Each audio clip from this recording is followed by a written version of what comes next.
found a quiet corner in the subway station, away from the scattered evening commuters, and pulled out my phone. The fluorescent lights buzzed overhead as I dialed Vicky's number. She answered on the first ring. Finally, Vicky's voice came through sharp and impatient. Renee, every outlet in the city is running stories about the Joker's restaurant takeover. You were there. I need details. I took a breath, glancing around to make sure no one was listening. A homeless man slept on a nearby bench.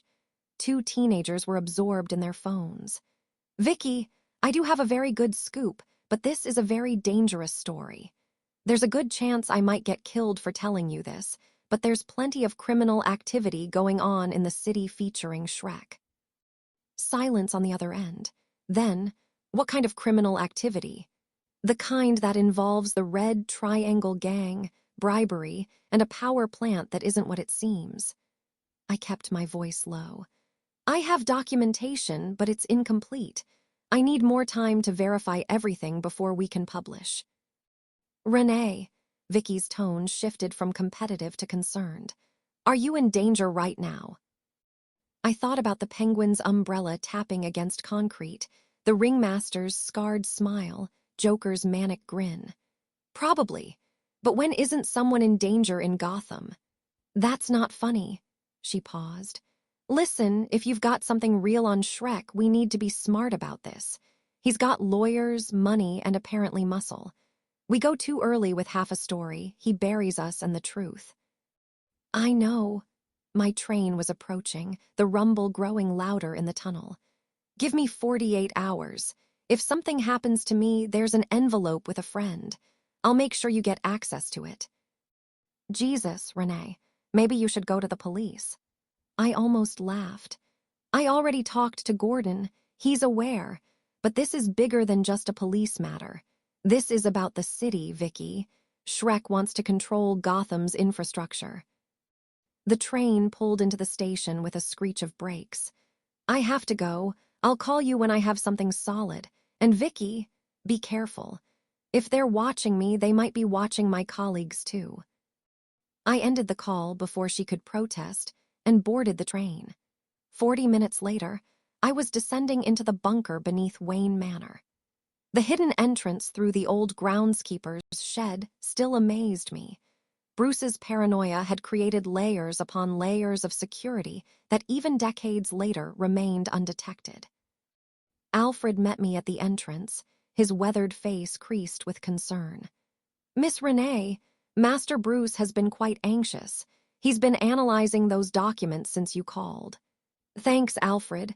I handed him my coat, snowflakes still melting on the fabric. How's he doing? He sounded stressed on the comm.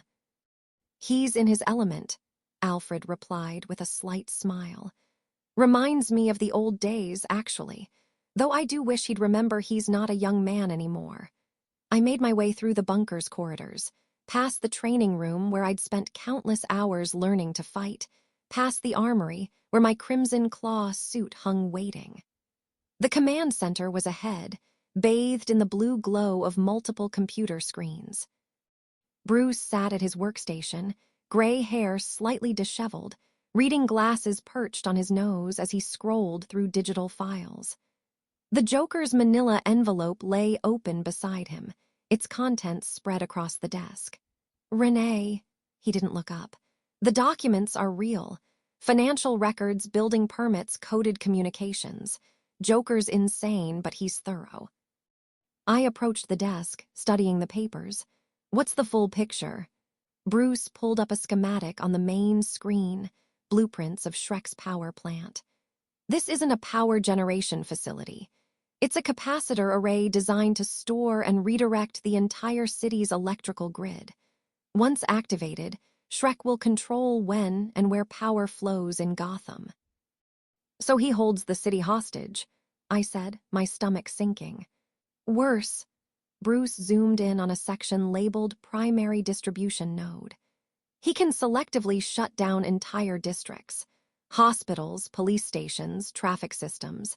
He'll have leverage over the city government, utility companies, even federal infrastructure. And with the Red Triangle Gang as enforcement, he'll have the muscle to maintain control. I sank into a chair, the weight of it pressing down on me. How do we stop him? Legally, Gordon would need months to build a case, and Shrek's lawyers would drag it out for years. Bruce finally looked at me, and I saw the old Batman in his eyes, calculating, determined.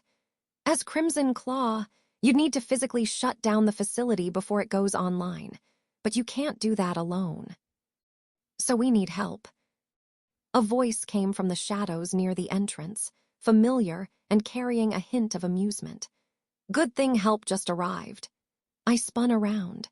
A figure stepped into the light, tall, athletic, wearing a black suit with blue accents that seemed to absorb and reflect the computer screen's glow simultaneously.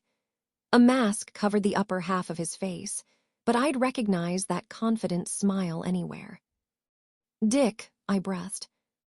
Dick Grayson, formerly Robin and now Nightwing, crossed the command center in a few easy strides. Heard Gotham was having some trouble. Thought I'd drop by and see if my successor needed any pointers. Bruce stood slowly, something passing between them, years of complicated history, arguments about methods and philosophy, but underneath it all, the bond of family. "You came back." "Well, you sent about 15 encrypted messages saying the city was on the brink of collapse." Dick's grin widened. "Figured I should probably check if that was your usual paranoia or an actual emergency." "It's an actual emergency," I said, finding my voice. "Multiple criminal organizations, a corporate conspiracy, and a psychotic wild card who might know my secret identity." Dick whistled low. "You've been busy." When Bruce said his successor was talented, I thought he was exaggerating. But if you've managed to piss off this many people in such a short time, you might actually be worthy of the legacy. Bruce returned to his keyboard. "Dick knows the old Gotham underworld networks. He can help identify Shrek's vulnerable points and coordinate with Gordon's honest officers. Together, you two might actually have a chance." I looked at Dick, then at Bruce, then at the schematic glowing on the screen. The mission was coming into focus: expose Shrek, stop the power plant, and survive the crossfire between the Joker and the Red Triangle gang.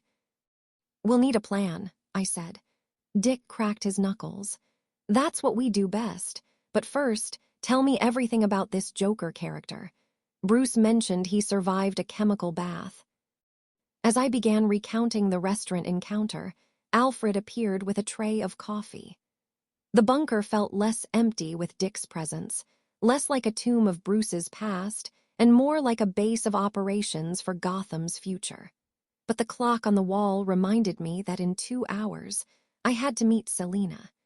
And I still hadn't figured out how to navigate the growing complications of my double life.